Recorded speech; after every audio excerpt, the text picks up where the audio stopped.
Everyone loves a good scare on Halloween, but not when it comes to the safety of those little trick-or-treaters. With just 2 weeks away, there are lots of easy things parents and kids can do to stay safe on the spookiest of holidays. Here to give us some tips is Dr. Liberty Lowe, pediatrician with Kaiser Permanente in Orange County. Good morning, doctor.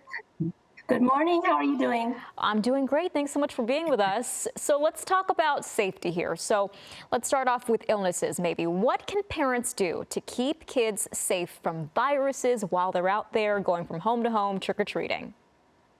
So whenever you're out in public, there's always the risk of being exposed to germs that can get you sick.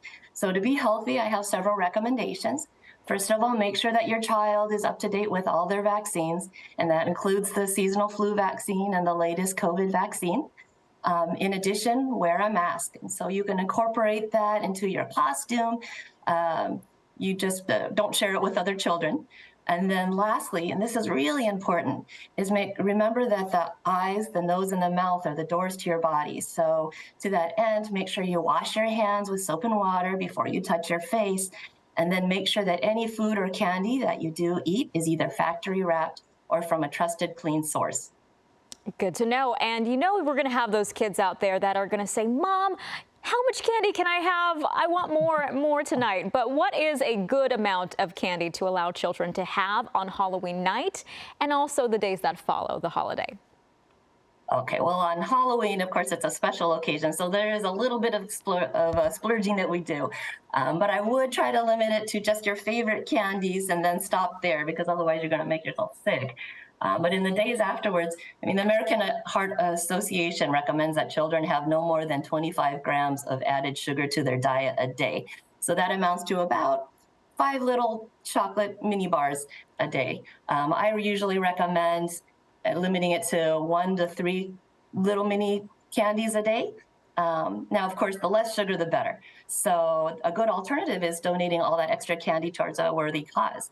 So there are dental offices that buy back unused candies in exchange for prizes, and then they in turn donate those candies to charitable organizations. So it's a great alternative to eating all that candy by yourself. Yeah, that's a win-win right there. Doctor, let's also talk about costume safety. What should you wear or not wear on Halloween night?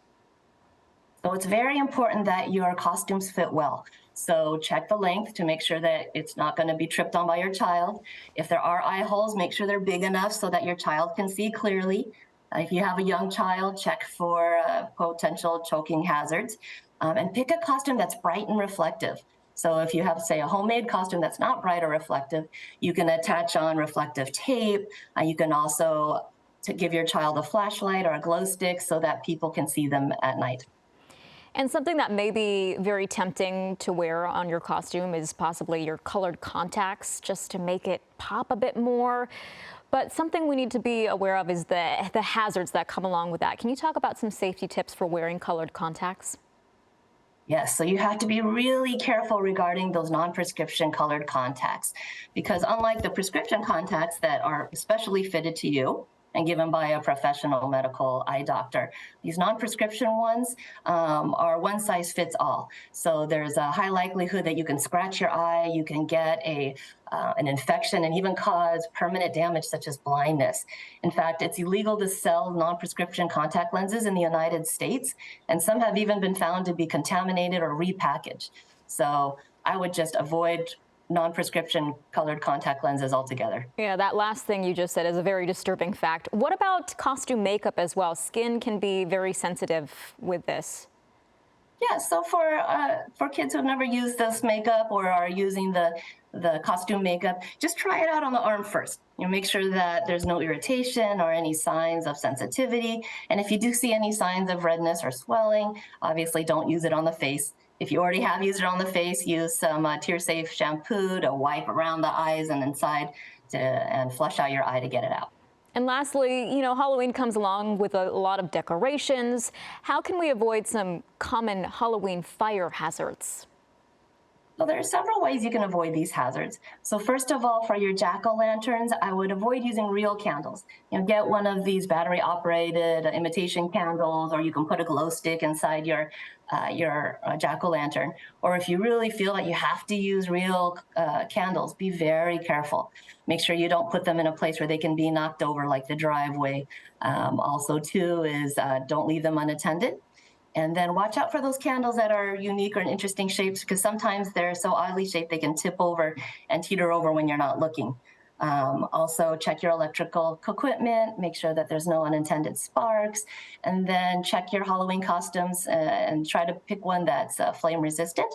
And watch out for those decorations like you were talking about with some people like corn husks or things that can burn easily. So keep candles away from those.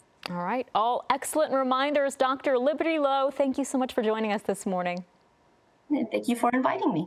Absolutely.